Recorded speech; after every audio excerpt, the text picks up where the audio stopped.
Mister ladies மெய் என்பவர்களுக்கு உங்கள் பாரம்பரிய சித்த வைத்தியர் உங்கள் ராஜசூரியன். அற்புதம், ஆனந்தம் மெய் என்பர்களே. அதாவது வாழ்க்கையில போடா அருகம்புல்லு அப்படின்லாம் நிறைய பேர்த்த திட்டிருக்காங்க. அந்த சண்டை வரும்போது நிறைய பேர் நீ ஒரு அருகம்புல்லுக்கெல்லாம் நான் பதில் சொல்லணுமாலாம் பேசுவாங்க.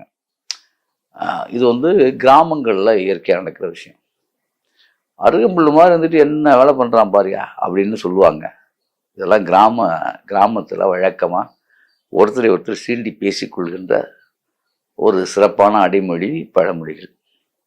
இப்போ அதே மாதிரி வல்வினை தீர்க்கும் நம்முடைய அதாவது விநாயகப் பெருமானுடைய மிகப்பெரிய ஒரு விஷயம் என்னன்னா அருகம்புல். விநாயகருக்கு அருகம்புல் மாலை சாட்டுவது, அருகம்புல் சமர்ப்பிப்பது சிறப்புக்குரியதாக எல்லாம் சொல்லுவாங்க. சித்த வைத்தியத்தில் அருகம்புல் ஒரு அற்புதமான நிலையை பெற்றிருக்கு. அதை பற்றி நம்ம இன்றைக்கு பதிவில் சொல்ல போகிறோம். அதாவது இதய நோயாளிகள், இதய நோய் என்றைக்கு உதயமாகிறது அப்பொழுதே உங்கள் எண்ணங்களுக்கு விட வேண்டும். அருகம்புல்லுடைய சிந்தனை உங்களுக்குள்ள வந்துடணும். இதய நோயாளிகள் யாரா இருந்தாலும் சரிதான். அது எப்பேற்பட்ட இதய மாற்று அறுவை சிகிச்சை செய்ய வேண்டும் என்று சொன்னாலும் சரி, எவ்வளவு பெரிய பாதகம் இதயத்துக்கு வந்து விட்டதாக சொன்னாலும் சரி,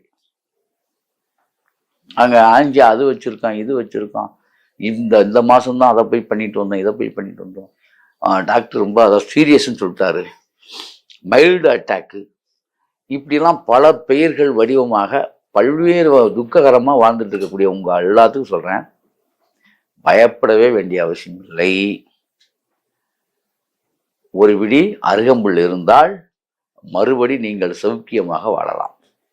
அப்ப இந்த ஒரு விடி அருகம்புல் என்னங்க செய்யும் அப்படின்னா, அன்றைய காலங்களெல்லாம் இதய நோயாளிகள் பசும்பாலில் தான் மருந்து கொடுத்தோம். சத்தியமான உண்மை. எங்க தாத்தா சொல்லியிருக்காரு, இதய நோயாளிகளுக்கு பசும்பால் மருந்து.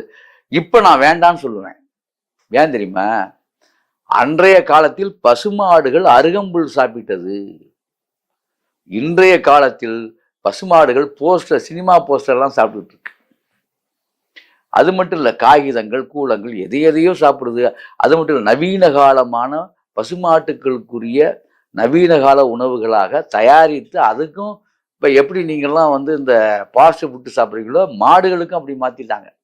இப்போ டாக்டர்லாம் எழுதி கொடுக்காங்க தெரியுங்களா, மாடுகளுக்கு மருத்துவ, அதாவது கால்நடை டாக்டர்கள், நீ இந்த பவுட்ரு வாங்கிட்டு போடு, பால் நிறையா கறக்கும், அந்த பவுட்ரு வாங்கி போடு. அதுகளுக்கும் அந்த மாதிரி ஆயிடுச்சு கதை.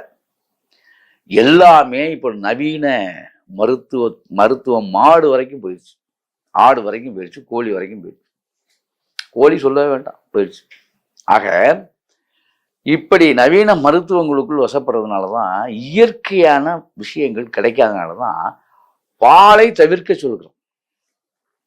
இன்னும் சொல்ல போனா நாட்டு மாட்டுடைய பால் தாய்ப்பாலுக்கு நிகரானதுன்னு ஏன் பேசணும்னா, அது கிராமப்புறங்கள்ல அருகம்புல்லை சாப்பிட்டு அது பால் தரும் அப்படின்னு. அப்ப அருகம்புல்லுடைய சிறப்பு தன்மை அதுல புரியும் உங்களுக்கு. அகத்தி அருகம்புல், அதாவது ஒருத்தருக்கு உடல் சூடு, மேக நோய் ஒருத்தருக்கு வந்துருச்சுன்னா, அந்த காலத்துல தோல் நோய் ஒருத்தருக்கு வந்துருச்சுன்னா, தொடர்ந்து 48 நாள் பசும்பாலை மாலை நேரமும் காலை நேரமும் பசும்பால் அருந்தணும். பசும்பாலில் சில பச்சிலைகள் இருக்கு, அதை கலந்து அந்த தோல் சம்பந்தமான நோய்க்கு சாப்பிடணும், பசும்பாலில் தான் சாப்பிடணும்னு சொல்லி பத்தியும் சொல்லி எங்களுடைய தாத்தா காலத்துலாம் கொடுப்பாங்க.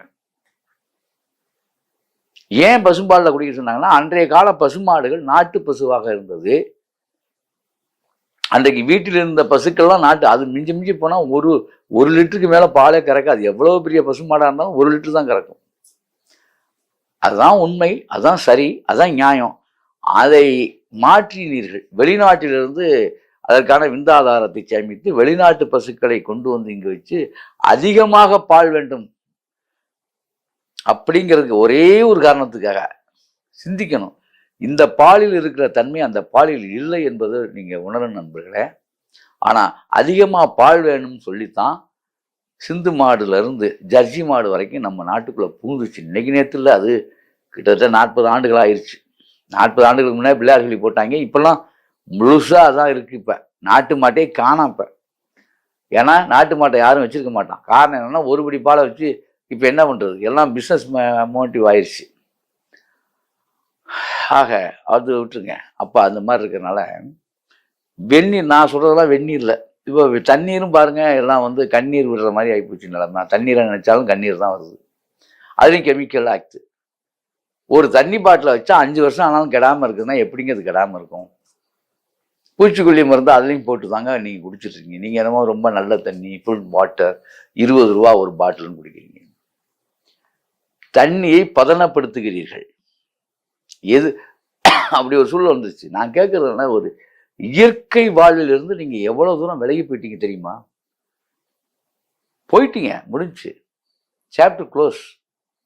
ஆரோக்கியம் அப்புறம் எப்படி ஆரோக்கியம் ஆரோக்கியம்னு ஆரோக்கியத்தை விலை கொடுத்தா வாங்க முடியும்? இயற்கையோடு ஒன்றினால் ஆரோக்கியம். நீங்க என்ன நினைச்சுக்கிறீங்க? காசு கொடுத்துட்டா எல்லாம் சரியா இருக்கா? காசு கொடுத்துட்டா என்ன சரியாகுது? இயற்கை ஆனந்தம், இயற்கை இன்பத்தில் நீங்கள் பெற இயலாத அன்பர்களே, முதல்ல புரிஞ்சுங்க. அதனால நான் என்ன சொல்ல வரேன்னா, இந்த இதய நோயாளிகளுக்கு ஒரு இனிய தீர்வு என்னன்னா, இயற்கையாக வளரக்கூடிய அருகம்புல் சாறு. அதை நிறைய இடங்களில் உங்களுக்கு உலகம் பூரா இப்போ தெரிஞ்சு போச்சு. அருகம்புல் ஜூஸ் நல்லது, அருகம்புல் ஜூஸ் நல்லது. எல்லாம் அருகம்புல்ல ஜூஸை போட்டு எல்லா இடங்களையும் இப்போ பட்டினங்களையும் விற்கப்படுது. அதனால தான் மாடுகளுக்கு அருகம்புல் கொடுக்கறல, மனிதர்களுக்கு இப்போ அருகம்புல் கொடுக்க ஆரம்பி, நேரடியாக அருகம்புல்லுக்கு போயிட்டீங்க இப்போ. ஏன்னா அருகம்புல் சாப்பிட்ற மாடுகள் இல்லை. இப்போ அருகம்புல் சாப்பிடுகிற மனிதர்கள் ஆகிவிட்டோம். சரி, நல்லது. அது ஒரு வகையில் நல்லதுதான், ரைட். இப்போ இந்த அருகம்புல்லு சாறு வந்து 200 ml. நீங்கள் அருகம்புல்ல அதாவது தண்ணீர் விட்டு சாறாக்கிங்க. முடிஞ்ச வரைக்கும் ஊட்டு தண்ணியாக இருந்தால் நல்லது. உங்களுக்கும் சொல்கிறேன், இந்த நம்முடைய டாக்டர், அதாவது நம்முடைய மிஸ்டர் லேடிஸ் மூலமாக ஒரு டாக்டராக இருந்து, ஒரு மருத்துவராக, டாக்டர் மீன்ஸ் மருத்துவர், அப்படி மருத்துவராக, சித்த மருத்துவராக, பாரம்பரிய வைத்தியராக, இதெல்லாம் அந்த டாக்டருக்கு உள்ள அடைமொழிகள். அதுக்காக உங்களுக்கு சொல்கிறேன். டாக்டரு, மருத்துவர், அப்புறம் வைத்தியர், இதெல்லாம். அப்போ பாரம்பரிய வைத்தியராக நம்ம சொல்லிக்கிற ஒரே ஒரு விஷயம் என்ன உங்கள்கிட்ட அப்படின்னா, இயற்கையான தண்ணீரை பருகுங்க. 30 வருஷத்துக்கு முன்னாடி என்ன பண்ணீங்க? நீங்கள் என்ன நோய் உங்களுக்கு வந்தது? இயற்கையான தண்ணீரை பருக நாம் கற்றுக்கொள்ள வேண்டும், அனுமதிக்க வேண்டும். இந்த மாதிரி விஷயங்களுக்கு போயிட்டு இந்த இதய நோய்க்கு ஒரு அற்புதமான ஒரு மருந்தை எளிய முறையில் சொல்றேன். யாருக்கு என்ன மாதிரி இதய நோயா இருந்தாலும் சரி, அவங்க முதல்ல சேர்த்துக்க வேண்டியது அருகம்புல் சாறு, ஒரு 200 ml. அந்த அருகம்புல் சாறுல வந்து, அந்த அருகம்புல் சாறு நீங்க அடிக்கும் போதே ஒத்த செம்பருத்தின்னு ஒரு செம்பருத்தி பூ இருக்கு. செம்பருத்தி பூலேயே ஒத்த செம்பருத்தி, அடுக்கு செம்பருத்தி இல்லை. அந்த 200 ml தண்ணிக்கு 2 பூ இருந்தா பரவாயில்ல, கிடைக்கலன்னா 1 பூவாவது போடணும். அந்த பூவில் சென்றில் இருக்கக்கூடிய அந்த நாவியை வந்து எடுத்துடணும். எடுத்து தூக்கி போட்டுட்டு இதழ்கள் மட்டும்தான் பயன்படுத்தணும். செம்பருத்தி பூ அதில் போட்டு அடிக்கணும். அதில் என்னென்ன போடணும்? 200 ml அருகம்புல் சாற்றுக்கு ஒரே ஒரு செம்பருத்தியின் இதழ் அல்லது 2 செம்பருத்தியின் இதழ், அதில் வந்து அரை பங்கு, ஒரு சின்ன பழமாக தான் சொன்னேன். பெரிய பழமாக இருந்தால் 1/4 எலுமிச்சம்பழம் போதும். அதாவது பெரிய பழமாக இருந்தால், சின்ன பழமாக இருந்தால் அரை எலுமிச்சம்பழம், அதோடைய சாறு, அந்த அரை எலுமிச்சம்பழத்தில் எவ்வளோ சாறு வருதோ அந்த சாறு அதில் கலந்துடணும். கலந்துட்டிங்களா?